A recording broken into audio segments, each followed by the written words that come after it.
Hello everybody. In the last several lectures we have examined how management concepts have evolved. We also examined the various functions of management, from planning, organizing, coordination, control and various things, and also we looked at different forms of organization and issues of management and management principles in different kinds of organizations. So today we will examine the managerial functions in international business. As you all know, international business provides an important kind or a specific narration of application of management principles. In this session you must be able to learn and understand why a company goes international, how companies go international, managerial attitude towards internationalization, what do we understand by this multinational enterprises, potential benefit of multinational enterprises, impacts of multinational enterprises on host countries, and impacts of multinational enterprises on home countries, and managing in a multinational environment, and we will also examine the management processes. Towards this we can start with to look at why do the companies go international. So there are many authors who have examined this particular aspect. According to Donald and others, the reasons for a company to go international are manifold, but two important things become very relevant and important. Either they are very aggressive or it is defensive. The aggressive reasons are to go to the new markets, to be first mover in new circumstances, and sometimes it is to defend the markets, defend the technology, things like that. So the aggressive reasons or defensive reasons also could be in combination when the organization move towards becoming a global company or a multinational company.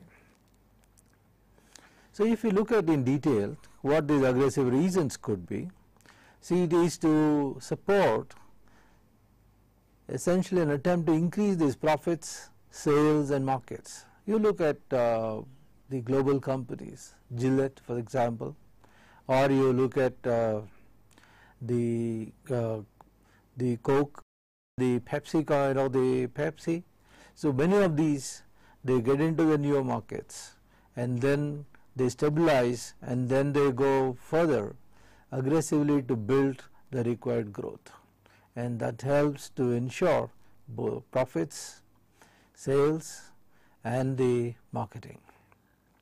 So it is essentially to see to open up the new markets, introducing new variants into different markets. So gradually the organization may adopt a kind of a staircase approach. So they establish a product in a particular market and then they understand the difficulties, nuances, the medias and the various actors, and then take some of those experiences and introduce the same variant into the newer markets. It could be, all of you are very familiar, like Gillette, these twin blades, or the experiences of introducing variants towards the gender. So the point is that the one market saturation helps to explore the newer market opportunities, use one market experience in the other context. So the organizations always try and adopt these things to establish newer opportunities as a part of the growth strategy. And also the newer markets provides greater profit margins. So you also see whether there is pull. In certain markets people have more for products and services. And when organizations are able to understand these dimensions of the marketplace, then they are able to capture and acquire newer markets and achieve the required profits and profit margins. The acquired products for the home country, sometimes you also go to the other markets to get the required raw materials, the required supply chain, and also definitely the final bottom line is to satisfy management's desire to expand and grow. The defensive reasons, as I said, that it could be in combination, but is essentially the same. It is to protect. So you are saturated, you are not able to grow, you are not able to achieve the required diversification. I think that's the point where the going to the other places, other markets, other countries takes care of the essentially the requirements of this protection. To make sure that you are present, to make sure that your products are sold, products are serviced, so you need to move to the other countries. So when we examine in detail how these strategies are supported, then we get different alternatives what organizations will get into. Guarantee a supply chain of these raw materials. So when you see that a lot of variations are coming from your supply chain, then better you be present in that particular country and then source. When the cost becomes very, very critical, so then you go to that particular country where you get that material, either you source people or you source competencies, you also source the best of the materials available. So sometimes beyond sourcing the material, it is also acquiring the technologies. You buy those companies where they have innovative capabilities and they do have technologies. And sometimes you also make sure that you also require political stability. And as you know, some countries are prone to social disharmonies, and social disharmonies relate to the releasing a kind of negative energy for the organization to sustain and grow in a particular environment. So usually the organizations go into other countries to provide that required stability, which is very essential for the future growth of the organizations. And if we start seeing further, the reasons for going abroad may also vary from industry to industry. As we are seeing in some of the IT technologies, it is the cost competitiveness has made several companies to move. But beyond cost competitiveness, we have also seen that organizations are able to source the best of the talents. Sometimes it is the scalability that you are able to get the required number of people to work and perform and deliver. So organizations do get into different countries, they move to different marketplaces to ensure that the required talents and the competencies are available. That's true for IT industry, but it is not necessarily true for the other sectors. In other sector, it may be the service quality, the kind of people who are able to understand the required standards. It could be in the fashion technology, or it could be in terms of the required technologies. So that's the time where you have to move where such technologies are available, and then you try and be present around those technologies to learn and then develop your own capabilities in that field. And sometimes the nationality of a company will also affect its motives in going international. In other words, you would like to see that your own people are available, so that it is close ethnic things. It is an UK based company, could always think of moving to other English speaking regions because they are much more comfortable. And similarly, we have also seen There are companies which would like to learn the culture of other countries. The US companies have moved to Japan to learn the ideas of management, how they are able to achieve the required levels of productivity. We have examined the cross-cultural dimensions and particularly the Japanese style of management earlier. So it is these requirements of the organization to learn and build that required sustainable competitive advantage at different levels in the organization makes them to be present in such competitive scenarios. The going international is also has been classified by several authors. Christopher, for example, has tried to look at different levels from first degree, second degree, third degree to fourth degree of internationalization. If you start seeing what this could mean, so it is essentially the one kind of an approach is pretty passive. The passive thing is that you are trying to look at other markets and then you try and take the help of another company. Typically, one of the companies located in Pina is looking for some markets maybe in China or maybe in market in Germany. So what do? You try and seek some help from the local person, and the local person would help you. So it is a kind of a presence in another market, in another place, through the help of another organization. I think one can think in terms of this as a very first level of internationalization. But as you try and see in this, so typically you try and see whatever has worked in your domestic marketplace, you try and do the similar things. You work out the similar margins and you expect that the establishments are run according to the same level of efficiency, whatever has been done in the home country.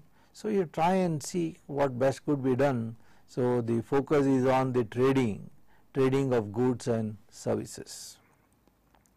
But when you see in the second degree of internationalization, so it is definitely you are much more actively involved. It deals with overseas concerns and the companies, and sometimes you retain them as agents. So they become your sole representatives. They also represent not only your product but also represent your organization and also sometimes the philosophy of service. So if you look at activity and the intensity is much more, and then company also interacts with them through a very focused departmentation. So within the company you will see a dedicated set of staff actively working with those identified agents. And sometimes you also travel to the customer site, you also go through this your agents and then look at the markets, understand the country, understand what the specific requirements are. So it is usually done through this an international department, and then you are focusing on the trade of goods and also the required activities to sustain that. But when you look at the third degree of internationalization, so the concerns are much more within the organization.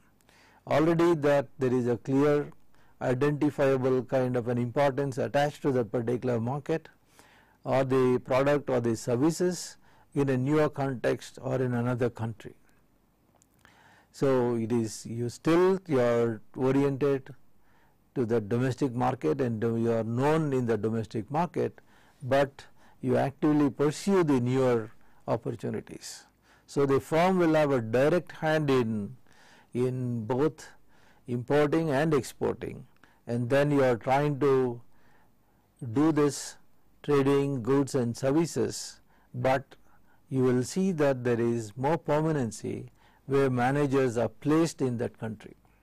So they actively house, there is a group of people and there is a focused activity, and then there is a strategy to be present in that particular country, particular marketplace. So it is not just a set of interest, it is not just one more department, but there is a physical presence of the people from the organization.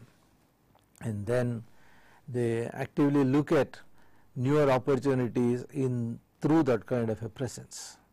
So it is, when you look at the fourth stage, it is, you can see these whole processes are matured, and the company believes that the work standards, it is very much comparable to whatever you do in the home country. So the companies is, they are truly multinational, so they are beyond their own country. In fact, some organizations start seeing where their primary identification is. It is, look at companies which operate in like Daimler Chrysler. So they are truly German, but also they are American. So then when they start operating in other places, they cannot identify over a period of time. They see the parent company in Germany, but they try and look at opportunities, adaptation in every other country.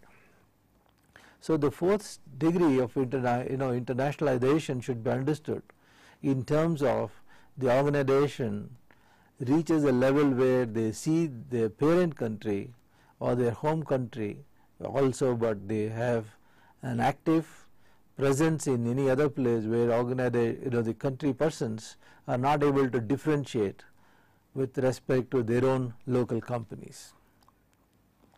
So the fourth degree of internationalization, that they have a very strong domestic operation, but also they have their international presence. So it could be the foreign trade, it is the foreign assistance contracts, it is the direct investment in the other country, establishing facilities and manufacturing processes. And also they have an organizational structure which truly represents the presence of the home country as well as the detailed structuring of activities in other places as well. Let us look at some of the attitudes. The managerial attitude towards internationalization, if you see, there are several studies, but it is extremely important how the leadership perceives and pursues this internationalization. So there are many primary attitudes among the managers, particularly the Howard and others have identified, but it can be classified broadly into ethnocentric, polycentric and geocentric. And if we start examining this quickly, see the ethnocentric kind of a thing where one that sees foreign countries and their people as inferior to the home country. So that means you feel a little superior about yourself, your company, your products, your services in the new place. And then so they always think whatever has worked in their home country, those approaches are the best. So that means they try and transfer some of their practices into the new country situation. If a Japanese company, they move to India, so they will feel that whatever the practices they have adopted in Japan should be the best, and they also believe that it is best irrespective of the country wherever they operate. So in an ethnocentric thing, so when they come to a new place or in India, they would like to follow the same methodologies, maybe about the uniform, maybe about the rewards, maybe about the way they work as a team and team members. So they would like to enforce, they would like to evolve their own country practices in the newer situations. The other one is in terms of the polycentric kind of an attitude, which is in contrast to the previous one. They see that the countries as being different, and also they understand that it is very difficult to evolve or identify set of practices. So what they allow is basically the foreign offices to make their own decisions. So we have our practices and our approaches, but they would like to deal those as separate profit centers or the cost centers, and then they know their country and let them evolve whatever the best practices as. So they would like to leave the managerial activities to their country persons or the country representatives. Particularly when you don't know the language, when you don't know the governance structure and practices, when you don't know how the political systems have evolved in that particular state. So normally the organizations get into this focus of polycentric attitudes. But the geocentric attitude recognizes both similarities and differences among countries. So you try and draw the best of the things, what is effective to the individuals and methods, but does not matter from where it has evolved. So many multinationals today, they are highly focused on performance, highly focused on quality, highly focused on delivery, highly focused on innovation. So delivery, innovation, performance, when all these things do matter. So what is the thing? The best approach is whatever has worked best, whatever has given set of results, I think try and see whether we can use and adopt it. I think that is where the multinational companies have contributed to the growth of management literature as well, through evolving, adopting and transferring some of their best practices from one country to the other, from one situation to the other. So the geocentric attitude is much more developmental, much more transfer driven, and would believe what best has worked out in some place can also be practiced and implemented. But do recognize that there are issues of implementation. So as we are talking about these different kinds of attitudes, and then so it is always important to see that managers should adopt these geocentric attitudes. So as we are trying to see that after companies go through all these 4 degrees of internationalization, so really they go beyond the presence in another country, but they get these characteristics and features of these multinational enterprises. And when you see this multinational enterprises, you must see what impact it has on the host countries. Currently we have heard these terms like globalization, so that you do get companies, and when they enter your markets, sometimes we have talked about what is known as the level playing field. So the local companies do get into the issues of what these new companies are going to do. Sometimes you get affected about the kind of culture it is going to bring, the new consumerism which is going to develop in that particular society. So the closed societies will have some problems about the MNCs bringing new culture, new standards. But you must examine both in terms of the benefits as well as some challenges and difficulties.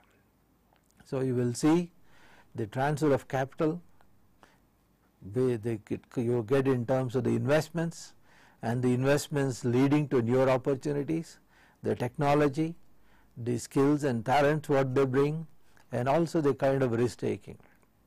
So the host country benefits all these things, and also because of the investment, because of the infrastructure development, it also builds that capacity in the companies, also in the country, towards the balance of payments.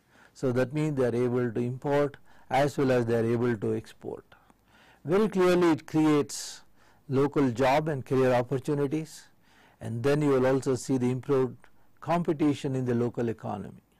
So if the competition results in what? In basically competition results in consumerism, and many people have analyzed that it is only going to benefit the consumers. We have seen in India, whether it is two-wheelers or four-wheelers, when the competition was set in, when more and more people came here to sell their products and services, suddenly we saw the standards went up. People got more choices. So the choices, the standards, and then through that the whole industry itself expands and then develop newer scales, newer in terms of bringing newer technologies and also providing opportunities. So all this would help developing a kind of a vibrant economy. So the greater availability of products for local consumers have been considered as one of the best things have happened because of the many the multinational operations in the host countries. But we must also recognize that there are several negative things. Negative things can be thought in terms of political interference on the part of the MNEs. So whatever the resources they have, the muscle power they have, they may try and use and flex and then see interfere in the political situation. And there are also the socio-cultural disruptions and changes. In the conservative societies, when people promote newer durables and they may not care for the local cultures, local values, they may disrupt the several nice practices and good practices in any society.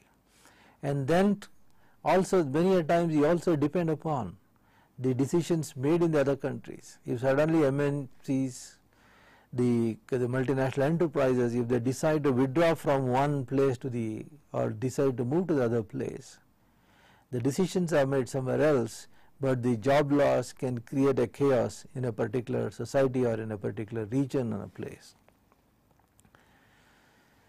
So similarly, when you see the home country advantages, the home country advantages are the acquisition of the resources, particularly the raw materials from other countries, where you can establish very steady supply and sometimes lower prices than found domestically. This has been seen in the coal sector. Sometimes this has been seen in the silk, when people go to the other places and import from other places to push their own trade performance in the local markets. The export of components and finished goods are also if you are able to do it, then the multinational presence will help for the distribution in the other markets. So you are getting into the newer opportunities, as I mentioned earlier. And the income from the overseas profits and also the licensing fees and then establishing newer management contracts, all these things are great advantage to the home country. So in other words, multinational corporations or multinational enterprises provide several opportunities, including the job and career opportunities for the home people, and then able to understand the culture, the way they could operate it. But the negative impact, one can always look at as a critical point, but sometimes you will also see that how much of your own resources are being taken out and invested in other countries. So you will be wondering, why not in the local area and for helping the local community. So at times you see the balance of payments get affected because there is more outflow of capital, and then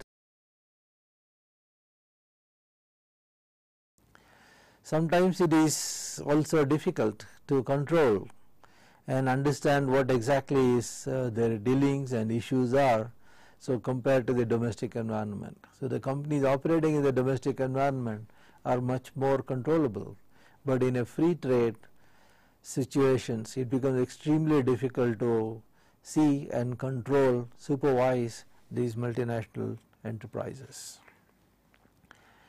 So, but with more and more countries the involvement grows, the MNEs become much more powerful. So the organizations also suffer sometimes ability to pay attention to one problem, that is a one country problem.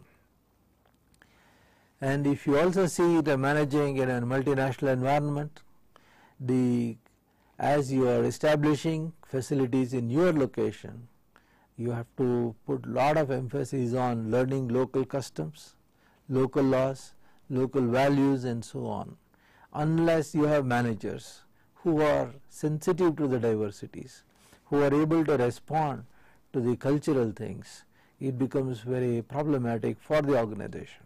So the multinational environment means it is a real managerial challenge. So it is to look at the various things from purely an economic point of view to a political, legal, to socio-cultural and also technological. So if we run through these issues little more in detail, so the basic issue would be to manage in a multinational environment from an economic point of view is to see the domestic company to the patterns in terms of the economic growth, inflation and investments. So the international organization, they have to see what are the extent of controls on imports and exports.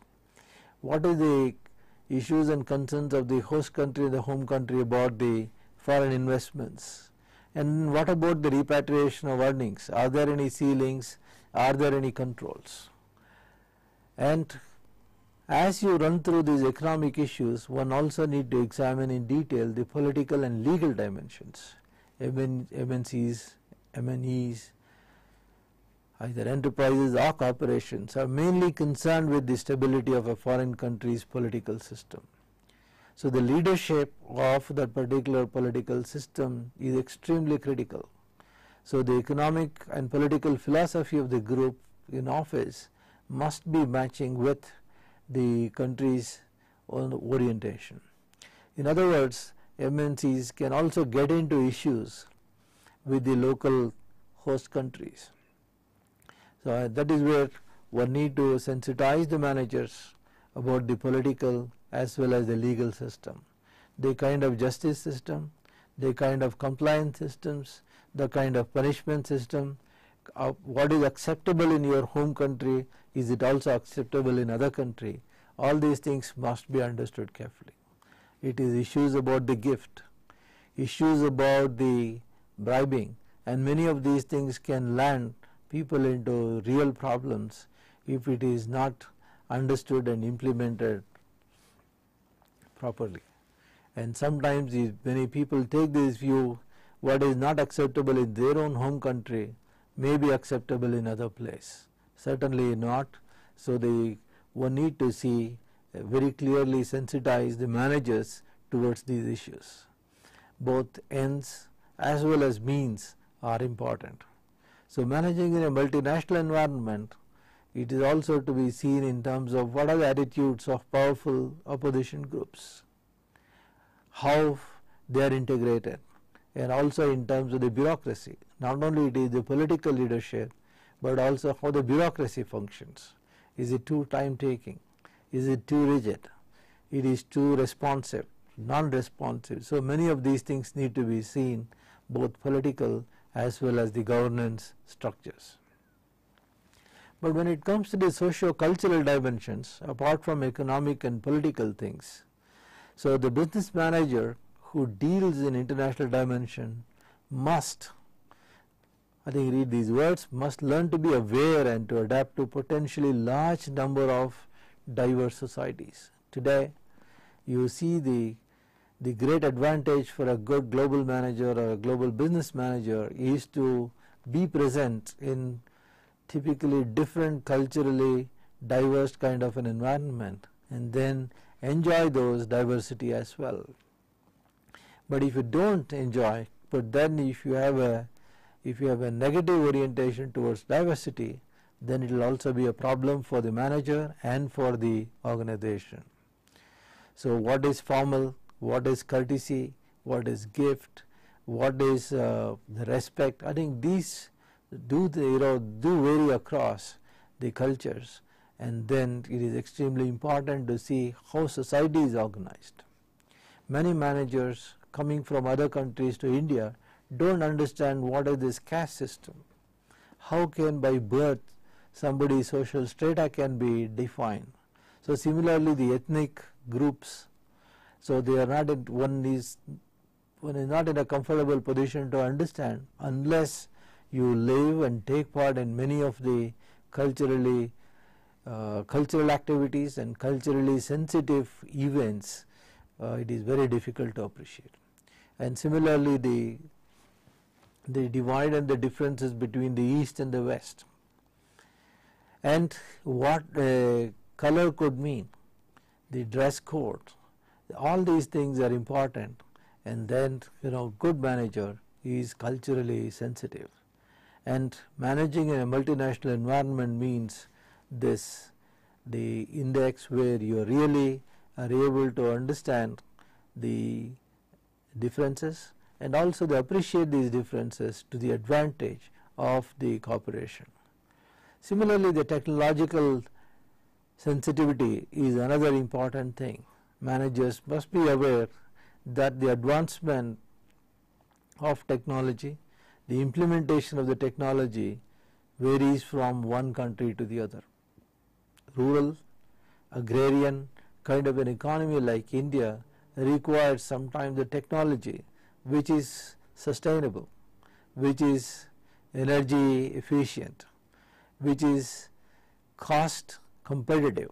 So unless one understands the technology drivers, technology demands of a particular society, the international managers find it very difficult to establish the presence and then establish market and the services.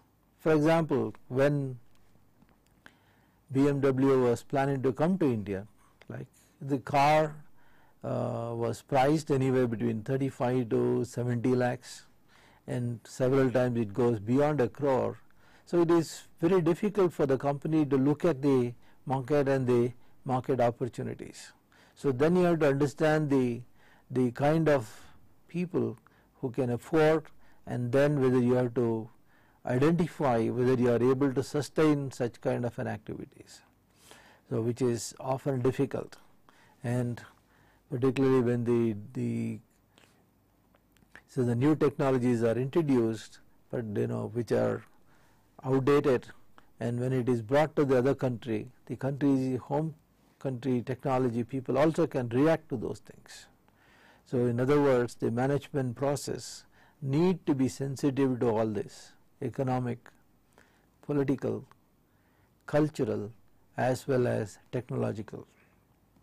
And the way these things are implemented, particularly in terms of our own managerial practices and principles, must have a good fit with respect to the environmental and cultural context in which the corporation is going to provide the services and the products. Look at, for example, planning. We have discussed these things in the past, but when a company is multinational, right, so there are any number of factors which will influence, but these are only illustrative. The multinational management task and if you look at the variety will increase, and then to run a global organization, right, the complexity will increase, and then because of that there are greater distances between the firm subsidiaries, and then also there are differences between their environments and also the kind of interrelationships. So when you see the planning, how do you provide resources? How do you look at the exchange rates? What is good in terms of the compensation in one country, will it hold good in other places as well? What is inflation? How these are going to influence from one country to the other? So any of these factors, if you see, the planning becomes much more complicated task. So that means there is an important step to project at the corporation level, but also you must take into consideration the variations coming in planning at each of the country specific levels. So the necessity for greater efficiency also you must see, and also the kind of competition and the varieties of competition in each of the countries where the organization is present. So many companies today get into the marketing intelligence and also called as business intelligence, and then also establish these production standards. With the planning, again, one of the most difficult tasks of multinational companies is to do that requires strategic planning in terms of balancing autonomy and the kind of initiatives you must leave it for the individual subsidiaries. So the individual subsidiaries may be demanding technology at times. Individual subsidiaries may demand people and who have greater understanding of the culture at some point of time. So the question is that who should decide, who can enforce, how much is this control versus this autonomy. I think that's what the planning stage has to adopt. The strategic process of MNC is really if you see, it goes beyond just developing a strategy but adopting to the specific situations. So people are talking about, as I said, the authors have talked about the 3 or 4 activities that really received high effort. One is aiding corporate management in formulation of strategy, goals and objectives. Another is integrating operational and strategic planning to see the different demands coming because of the societal and contextual factors, and also improving quality of thinking of management at the local level as well as at the corporate level, and then working through a kind of an harmony between these 2 levels. If you look at organizing, whatever we said about the planning is true for the organizing as well. The balance is again very clearly between the departmentalization or the departmentation and also the coordination of the work. So how much of the specialized people you create at the corporate level, may it be for the training and development, about the quality, or about the financial budgeting and controlling. So as you create specialized departments at the corporate level or at the home country level, and as you are implementing these standards and practices at different places and different countries, one of the challenges is to make sure that all these things are working at different places. So the coordination is the challenge. So how much specialization, specialized groups to be created at the corporate level, how much of the coordination to be established at the country specific production and service facilities. So the balance is really one of organizing task, and then what people say that they try and adopt this matrix structure. So that means you have loosely coupled relationships, the dotted lines, strong lines, simple lines. So there are multiple relationships, multiple stakeholders for every position. Matrix structure brings its own issues of collaboration, its own issues of coordination. If you see the staffing and the talent management becomes another important consideration in the multinational enterprises. Finding right people for organizational positions is much more challenging and difficult one. Imagine, for example, a Bangalore based company would like to have a presence in Italy. So the question is that who knows the language, who knows the kind of governance, regulatory requirements of hire and fire or lifelong employment, or what is it like in that particular country? What are the set policies and procedures of establishing a company, and what would be the locational advantage? What are the logistic support? What are the government controls and taxation? So when you see looking at each of these issues, then you must see how many generalists are required, how many specialists are required. So when you see, you also have to see that who within the organization, who within the enterprise, and how can you draw different talents from one group to the other. So the great advantage for multinational enterprises is literally you can have a whole world of talent to draw upon.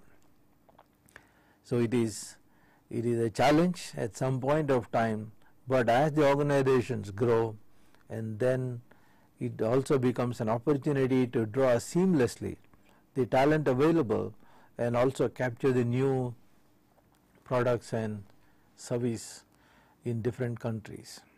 You look at, for example, how can we establish selection and training of personnel, and particularly they will have a high level of international involvement. So the selection and training of these people, and also the stationing, when they have to leave their families here, when they have to leave their home countries and then go and establish their activities in some other country, and the compensation. So many companies today, they will see, okay, how much I should give the per diem. Should they stay in a hotel or should they stay in an apartment? Should they move from the one place to the other, on a regular basis? Should they be stationed for a long period of time? So when you start seeing that staffing in another place, that from small companies to a larger company, there are different kinds of issues will come with respect to the staffing. And what should be the kind of an interaction? So many multinational companies today are becoming kind of a global teams. Global teams are also interacting on a virtual basis. So we are hearing these terms called the virtual global teams. That means they work in an asynchronous manner, continuously being present in different marketplaces, learning and transferring their understanding from one place to the other in a seamless manner. I think that is what is going to be the kind of a staffing model of to the future. But the issues are fundamental, basic, that how can we deploy people who can understand, who can respond to the local market situations. One of the challenges has been in terms of the compensation. Compensation is frequently has been a kind of very, very tricky area for MNCs, MNEs. What is good? What is acceptable? What is reasonable? What is fair? So one person draws much more than the local person's salary. Is it acceptable?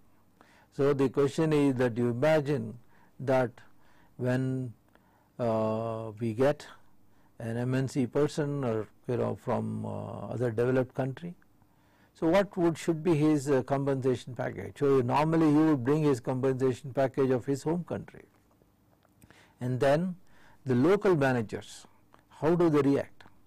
So will you match local managers' salaries to those of these people who are coming from the home countries? And then you see the kind of differences. If the differences are in the range of 1:2 or 1:3, sometimes you can accept it. But there are situations where it is from anywhere 10 times to 40 times kind of a difference. That means if the local manager is drawing a salary who is comparable, competent, then, and if he gets, let's say, about 50,000 rupees per month, but then you have an equivalent person which is very comparable but draws not 5 lakhs, but sometimes it is about 20 to 25 lakhs. So then there are issues for the local persons. So then there are the issues of how much to give the facilities, how much the local people versus the others should get. All these things will lead to only conflicts. So in the company, to adapt to the differences among countries, their lifestyles, and also evolve a kind of an uniform compensation policies and procedures.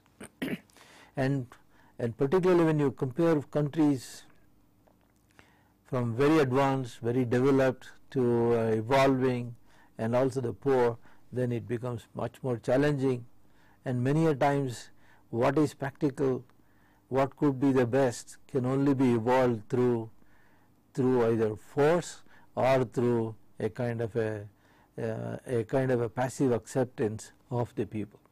So still compensation has been a kind of a major issue, which is to be linked to the cost of living, which should be linked to the kind of performance and productivity, which is to be linked in terms of how much people demand, and also the kind of a capacity to pay. So several of these things need to be integrated and then manage people at different levels and also of different ethnicity and different regions. You also see the staffing issues also can come because of people's backgrounds and the nationalities. So at times people may bring their superiority complexes. People also bring their inferiority complexes. People accept certain levels, certain authorities from certain regions. Then the organization runs into its own set of issues. So building a culture which is focused toward performance and delivery, which is focused towards quality and performance, I think that versus you see the cultural dominance, cultural dogmas, I think the organizations, particularly operating in different countries, will have to resolve. MNEs, if you see, they have one of the difficult areas cut out for themselves is to achieve that required degrees of this cultural differences, making it and aligned towards organizational performance. But the greatest opportunity for multinational enterprises is to tap on this diversity and then build a global presence through very competent pool of managers who can understand, deliver in different contexts, different speeds with degrees of quality and performance built into.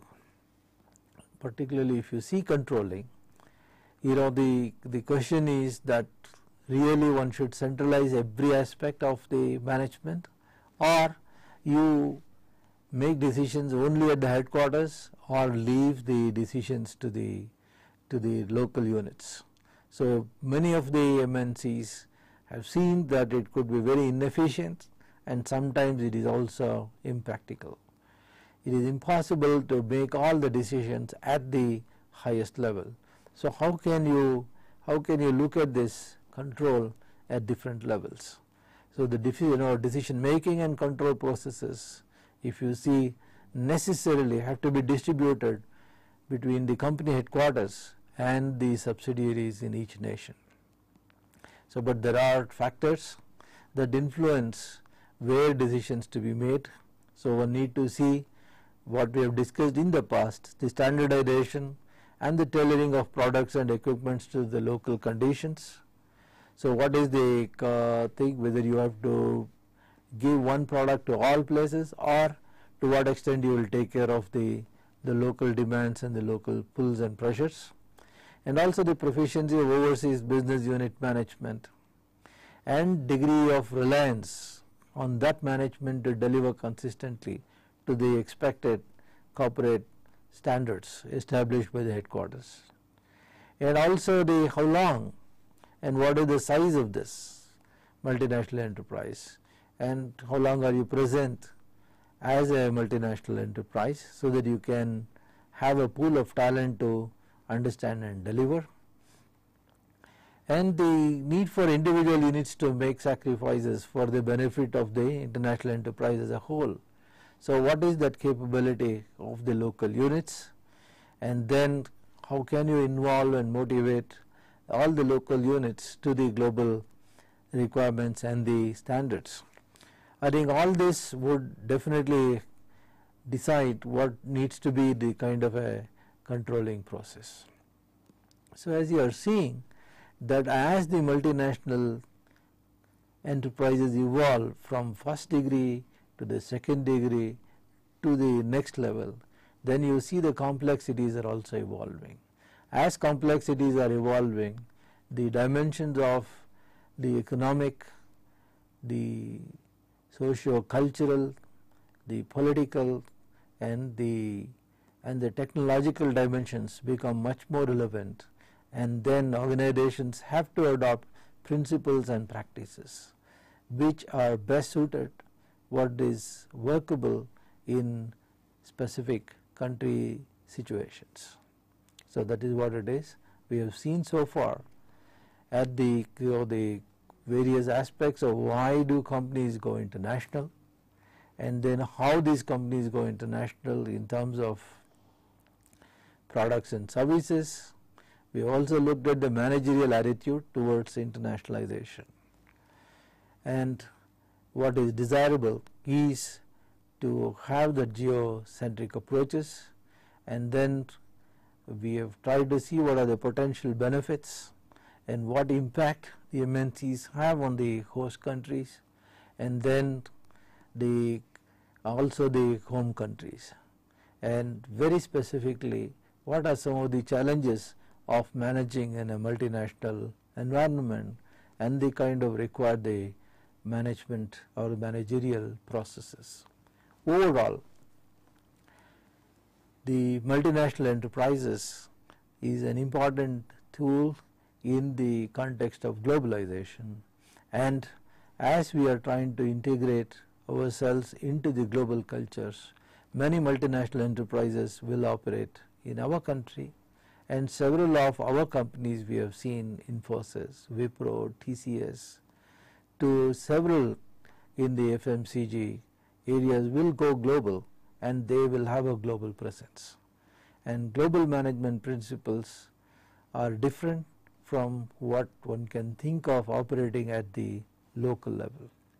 As we try and establish good M&E's practices, and we will be able to strengthen capacities at different levels, we should be able to help the economy and our own country in terms of balance of payment, things like that.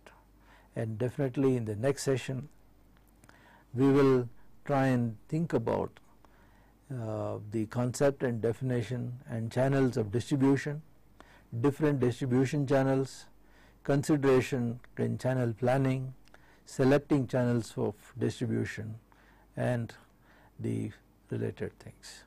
I hope it was useful to you.